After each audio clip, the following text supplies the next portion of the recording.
क्या तुमने ये सारे मार्वल के हिडन डिटेल्स नोटिस किए हैं? सबसे पहले जब डेडपूल अवेंजर्स ज्वाइन करने के लिए इंटरव्यू दे रहा था, उस सीन में कई सारे आयरन मैन के इमोशनल संकेत छिपे थे। हैप्पी के पीछे की शेल्फ पर टोनी और पीटर पाकर की एक फोटो रखी हुई थी, लेकिन डायरेक्टर ने चालाकी से आयरन मैन के हेलमेट से पीटर का चेहरा ढक दिया था। ये उस कंसेप्ट से परफेक्टली जुड़ता है जहां डॉक्टर स्ट्रेंज ने स्पाइडरमैन नो वे होम में सबको पीटर की यादें भुला दी थी। अब उसी इंटरव्यू रूम में और भी चीजें हिडन थी। खिड़की के पास कैप्टन अमेरिका की अधूरी शील्ड रखी थी, याद है? आयरन मैन 2 में टोनी ने इसी शील्ड को फुटरेस्ट की तरह इस्तेमाल किया था और उसके डेस्क पर जो मॉडल रखा है वो पेपर पॉट्स के डेस्क वाले सेम मॉडल जैसा है। वहां आयरन मैन का फर्स्ट आर्क रिएक्टर भी रखा है और पीछे की ओर मार्क 2 का हेलमेट, जबकि बुक शेल्फ पर मार्क 5 का सूटकेस आर्मर बॉक्स रखा हुआ दिखता है। डिटेल 2, हम सबको थैनोस एक टकला एलियन लगता है, पर सच ये है कि उसके बाल भी हैं। अगर तुम अवेंजर्स इन्फिनिटी वॉर के एंड में ध्यान से देखो तो उसके सिर पर हल्की सी बालों की परत दिखाई देती है। डिटेल 3, अवेंजर्स एंड गेम में जब कैप्टन अमेरिका पास्ट में जाकर पेगी कार्टर के साथ रहने का फैसला करता है और फिर बुजुर्ग स्टीव फैल्कन से विदा लेता है, तो ध्यान से देखो उसकी उंगली में एक वेडिंग रिंग है, यानी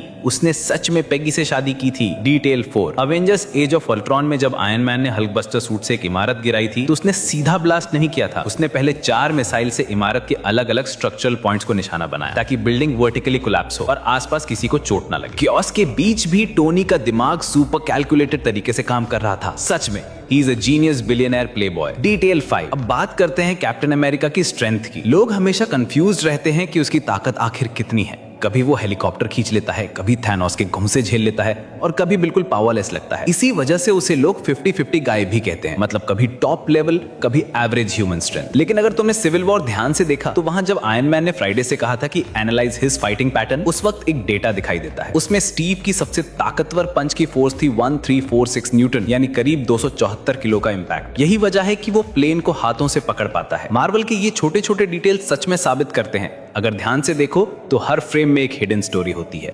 क्यों पता नहीं, पता करो। पता चला क्या आज चड्डी नहीं पहने हो ना?